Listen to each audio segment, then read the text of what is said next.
and showers clearing Carnarvon, and 22. I'll go 3, 2, 1. You do your own, yep. Woo! Okay. No, I don't want to go. Go on. Oh, fuck. Oh!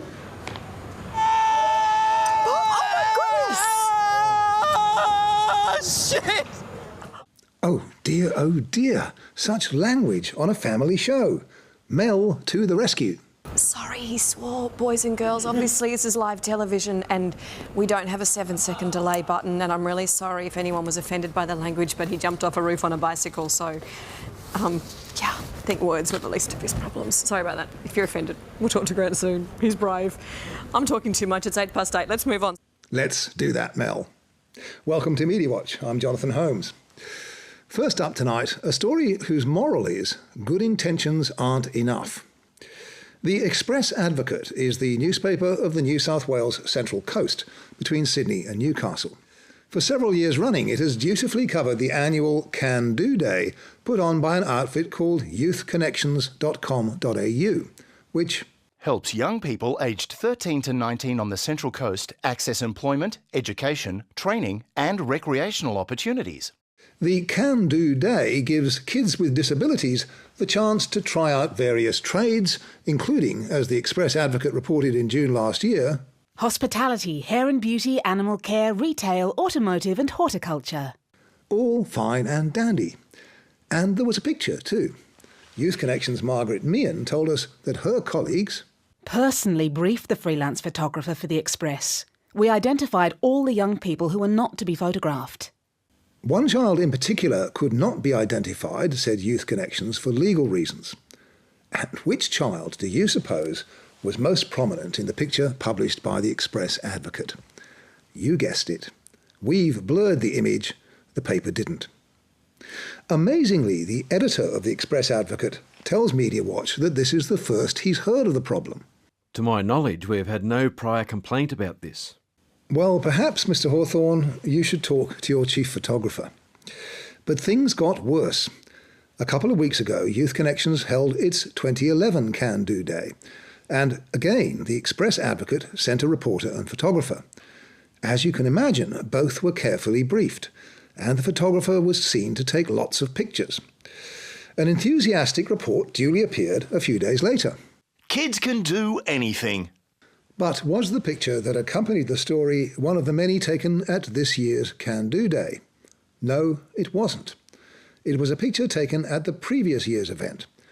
And one of the children it identified is no longer with us. Sadly, he died at the end of last year.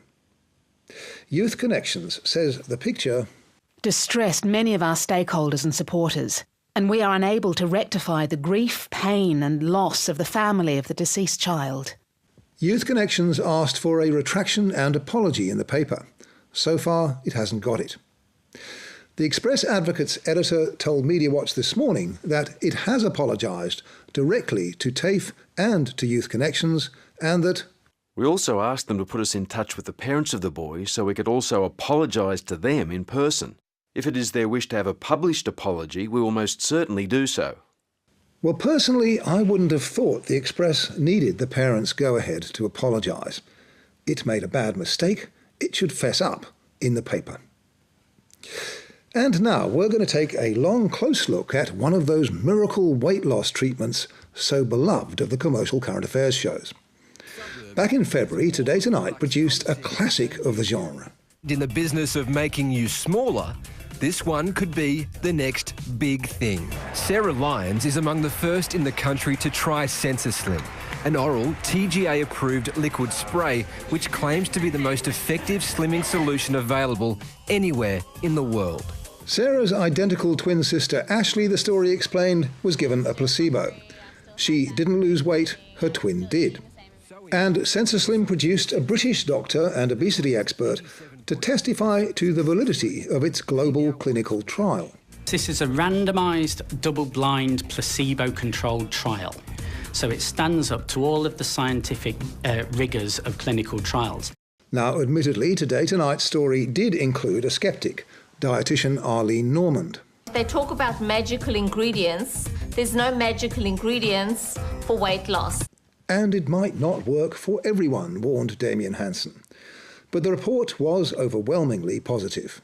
I think everybody should give it a go. And for more details on that spray, you can just go to our website, yahoo7.com.au/todaytonight. Small wonder that in a flyer to Victorian pharmacists a week later, one of SensaSlim's franchise holders urged, Hurry, hurry, hurry! The advertising has already started with a feature on Today Tonight on Channel 7. 7 Today Tonight. This is just the beginning. And indeed it was. There were some of those gruesome advertorials on 10's The Circle and 9's Kerry Ann. But there is a clinically trialled weight loss spray that you have not encountered, and for one very good reason. Well, it was never available. Until now. The SensaSlim solution. But the free editorial publicity didn't really take off until April, when a professional jockey sued SensaSlim because the product worked too well. A jockey who used a slimming spray is suing the company after he was disqualified from a race he won for being too light. Ha! Great story! It ran in papers across the country, and Today Tonight couldn't resist it either. Brazilian-born rider Wanderson de Villas suing the makers of SensaSlim Solution, an oral dietary spray that suppresses appetite for loss of earnings and reputation. Plenty of product placement there. But, Damien Hansen told us, according to SensaSlim and de Villas' lawyers, this isn't a publicity stunt. At first, we were sceptical. It couldn't be better publicity for a spray that's made the headlines for all the right reasons. Indeed. What Damien didn't explain was why they didn't stay sceptical. After all, the claim is patently absurd. Queensland Racing's chief steward tells MediaWatch, We confirmed with the Clerk of Scales and Wanderson de Villa that he weighed out correctly. When he weighed back in again, he was 0.8 kilograms lighter. The time between the weigh-out and the weigh-in would have been about 30 minutes. So the jockey was claiming that a spray that he'd been using for days caused the sudden loss of nearly a kilo in the space of half an hour. Yet not one of the media reports pointed that out. Wanderson de Villa has denied to MediaWatch that there was any agreement with SensaSlim or that the lawsuit was a publicity stunt. Yet in early June, in papers around the nation, this ad appeared.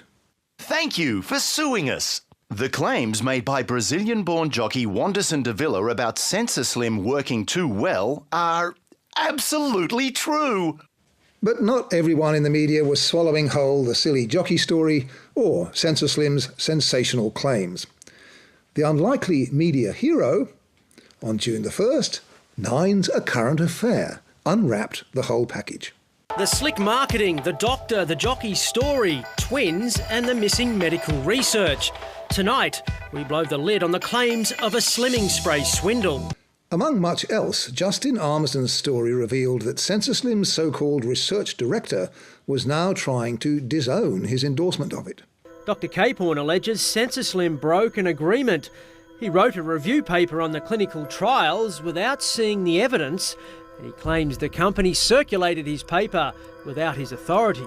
When he did see the evidence, Dr Caporn has told MediaWatch he didn't recognise any of the authors and became suspicious. Pity he'd already been promoting the trial and had flown to the Gold Coast to spruik its merits to SensaSlim investors. A Current Affair went on to point out that SensaSlim's entire MO bore startling similarities to earlier miracle slimming cures. Chowlo, Biolint, Trimit and twins promoting the product. And then Slim Mist, another slimming spray. All the work of notorious conman Peter Foster. You remember Peter Foster, the man who gave financial advice to Tony Blair's wife Cherie and who was finally jailed in Australia for money laundering. Does Peter Foster have a copycat? 3 out of 5 of SensaSlim's key ingredients were also found in Slim Mist. And SensaSlim's parent company is based in Switzerland, just like Slim Mist. And there's the twins, just like Trimit.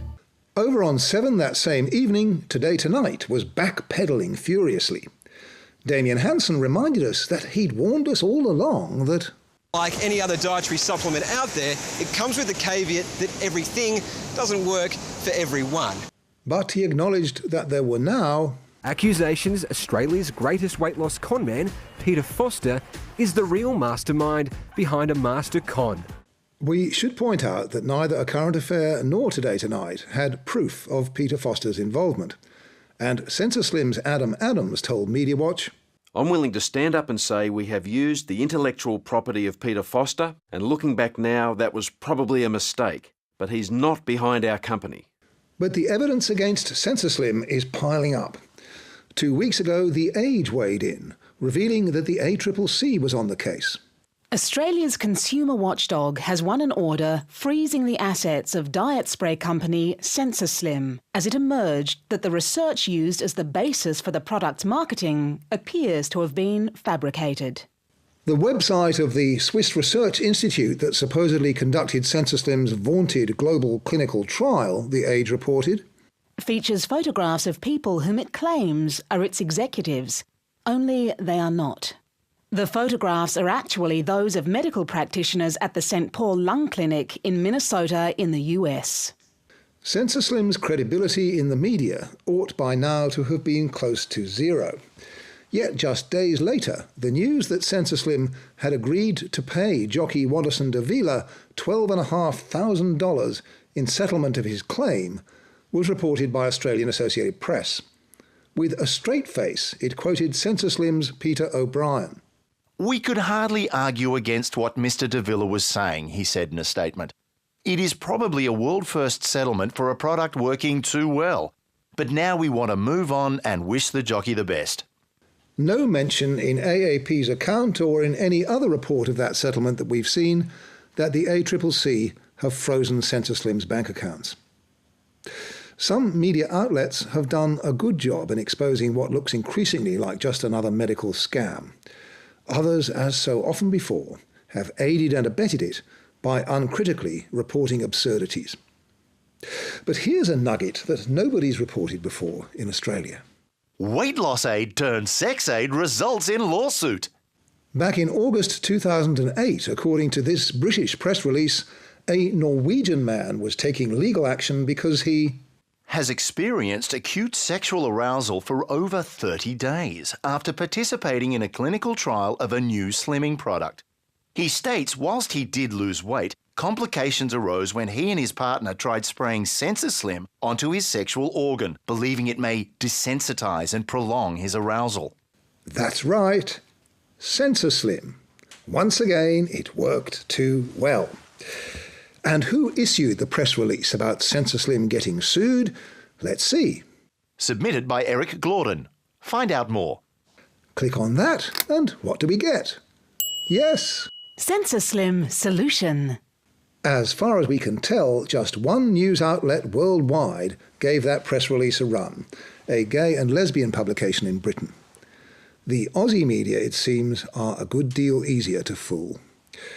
What we need is a magical spray to suppress its insatiable appetite for miracle weight loss cures. Where's Peter Foster when you need him? Until next Monday, good night.